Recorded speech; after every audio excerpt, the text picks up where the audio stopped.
Bonjour mes amis, j'espère que vous allez bien. Donc notre vidéo aujourd'hui, ce sera essayer de répondre au examen EVC Odontologie 2024. Alors, on a dit à une vidéo précédente que l'examen EVC Odontologie, il comporte deux volets. L'examen de connaissances fondamentales et l'examen de connaissances pratiques. Aujourd'hui, on va essayer de répondre au examen de connaissances fondamentales. Alors, on a dit que l'examen de connaissances fondamentales, il comporte trois types de questions. Il peut être des questions rédactionnelles, il peut être des crocs, il peut être de répondre par oui ou non. Donc, la question rédactionnelle, on a dit dans une vidéo précédente que la réponse, elle doit être élargie. On doit élargir la réponse. D'où la réponse, elle comporte une introduction, le corps et la conclusion. Croc, on va répondre directement. Donc, il sera des questions directes, donc des réponses directes. Et répondre par oui ou non. Donc, c'est un style de question, il est un peu nouvel. On a vu dans l'examen de la gériatrie pour les médecins généralistes, voilà. Épreuve de vérification de connaissances fondamentales pour la gériatrie. C'est un examen consacré par les médecins généralistes.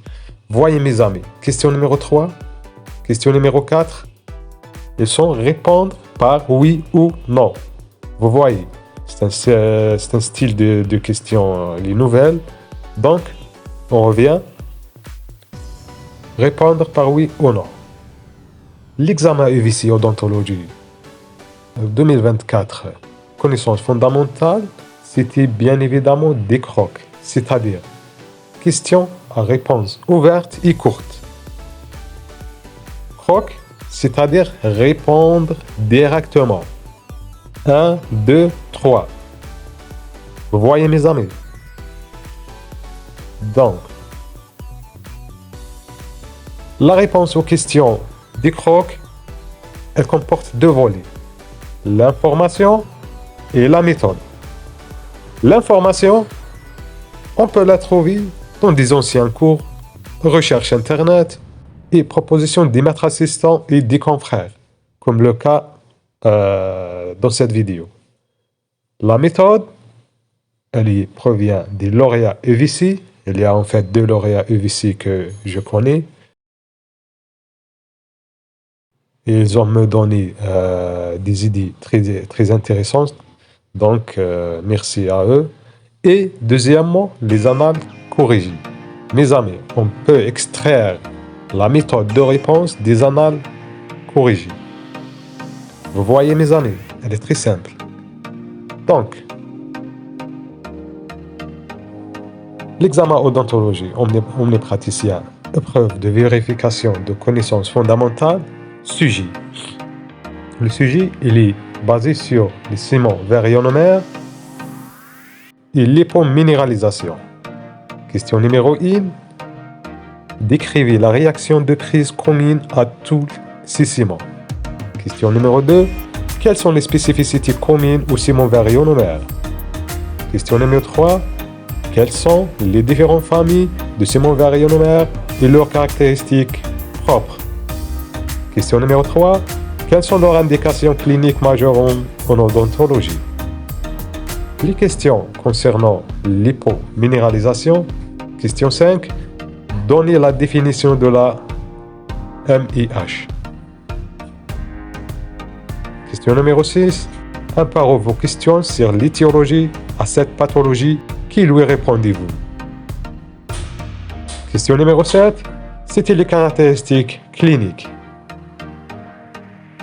Question numéro 8. C'était les diagnostics différentiels de la MIH. Question numéro 9. Quelles solutions thérapeutiques proposez-vous pour les formes légères? Question numéro 10. Quelles solutions thérapeutiques proposez-vous pour les formes sévères? Alors, vous voyez mes amis que les crocs sont des questions directes. Donc, la réponse, elle doit être directe. donner l'information une par une. C'est pas la peine de détailler, c'est pas la peine d'élargir. Vous donnez directement la réponse. La réponse, elle doit être comme ça. Sujet, les ciments varionomères. Question numéro 1. Décrivez la réaction de prise commune à tous ces ciments. La réponse, elle doit être la réaction de prise de ciment varionomère repose sur une réaction acide-base. Donc, c'est un point.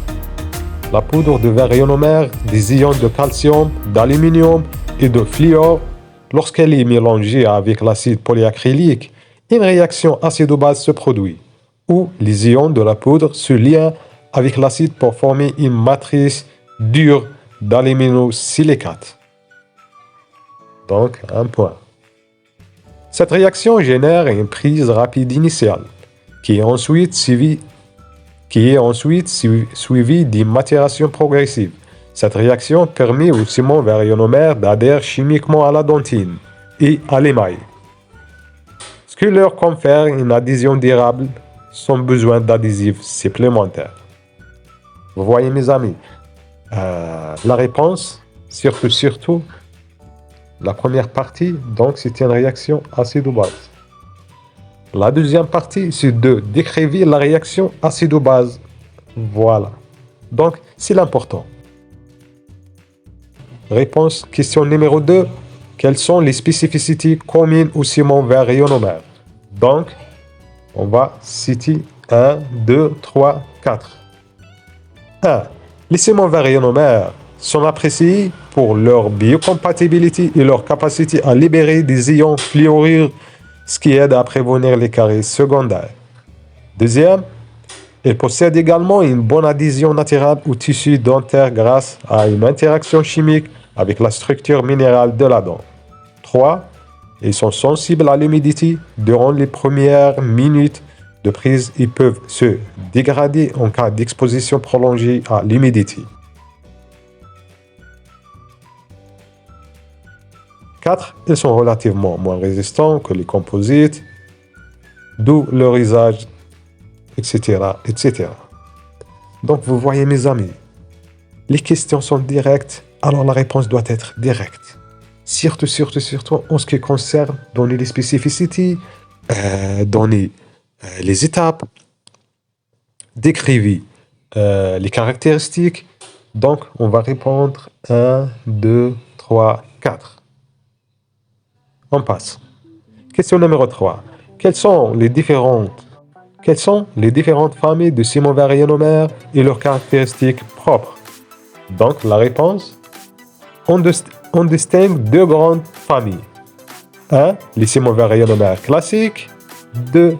Les ciments varionomères modifiés par ajout de résine. Alors, mes amis, vous pouvez lire la définition de chaque famille attentivement. Donc, on passe aux questions numéro 4. Quelles sont leurs indications cliniques majeures en odontologie? Les ciments varionomères sont couramment utilisés pour 1, 2, 3, 4. Voilà la réponse, mes amis. 1 par 1. Donc, 1.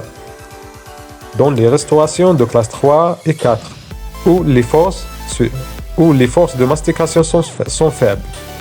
2. Ils sont utilisés pour le scellement des fissures sur les molaires permanentes, en particulier chez les jeunes patients. 3.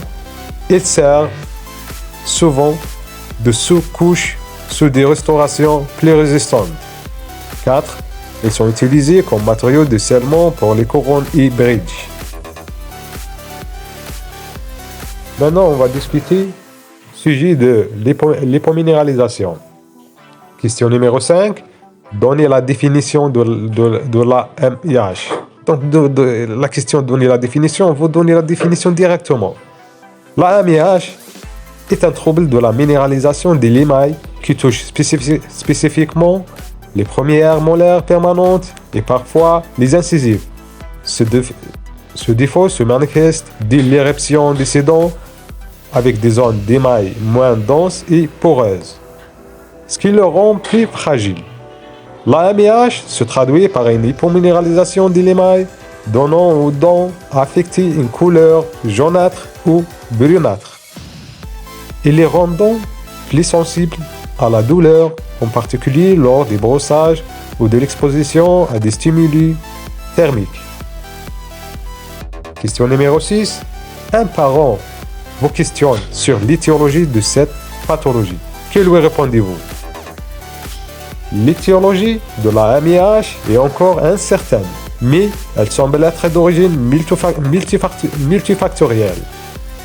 Les chercheurs ont identifié plusieurs facteurs potentiels, notamment 1, 2, 3. Vous voyez mes amis, il faut organiser notre réponse comme ça. 1. Des infections durant les premières années de vie. 2.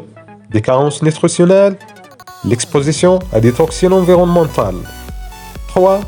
Des antécédents de maladies respiratoires ou de complications périnatales. Vous voyez mes amis.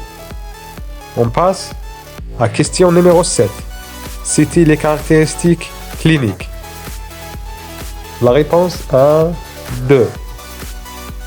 Les caractéristiques cliniques de la MIH. 1. Des taches opacifiées, blanches, jaunes ou brunes, sur l'émail des molaires et incisives permanentes. 2. Les dents affectées sont souvent hypersensibles et l'émail peut s'effriter ou se fracturer sous l'effet de force de mastication normale. Question numéro 8. Citez les diagnostics différentiels de la MIH. Les diagnostics différentiels de la MIH. 1, 2, 3. 1. La fléorose dentaire. 2. L'amélogenèse imparfaite. 3. L'hypoplasie de l'émail et les lésions traumatiques de l'émail. Question numéro 9. Quelles solutions thérapeutiques proposez-vous pour les formes légères? Donc, pour les formes légères de la MIH, le traitement est principalement préventif ou palliatif. Les thérapeutiques, nous avons 1, 2, 3. 1. On peut appliquer des verres fléorés pour renforcer l'émail et diminuer la sensibilité. 2. Le scellement des fissures est souvent recommandé pour protéger les molaires des caries. 3. Les restaurations en résine composite peuvent également être utilisées pour réparer les ongles endommagés et améliorer l'esthétique des incisives. Question numéro 10. Quelles solutions thérapeutiques proposez-vous pour les formes sévères? Dans le cas de MIH sévère, des traitements plus invasifs sont nécessaires. Donc, 1, 2, 3. 1. Pour les molaires, on peut envisager de couronnes en acier inoxydable pour les jeunes patients ou des couronnes en céramique pour les adultes. 2. Les incisives peuvent nécessiter des restaurations esthétiques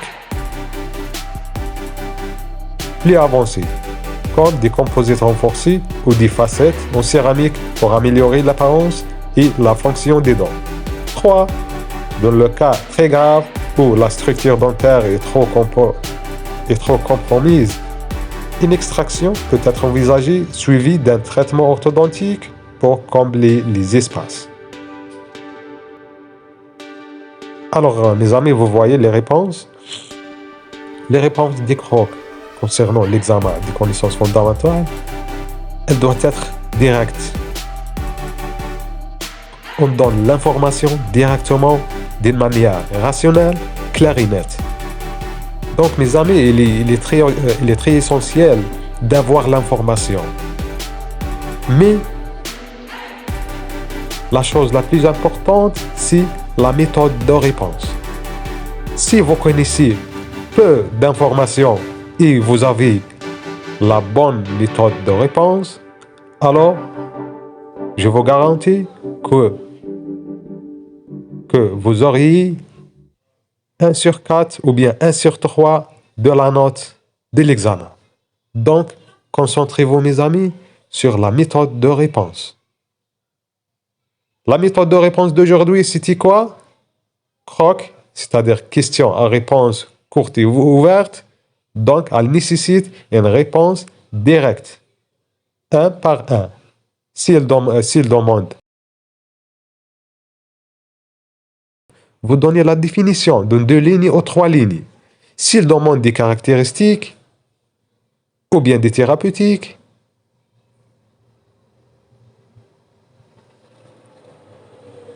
ou bien des caractéristiques communes, ou bien, et ainsi de suite, vous citez un par un. Donc, caractéristiques cliniques, par exemple, vous mettez la première caractéristique. 2, la deuxième caractéristique.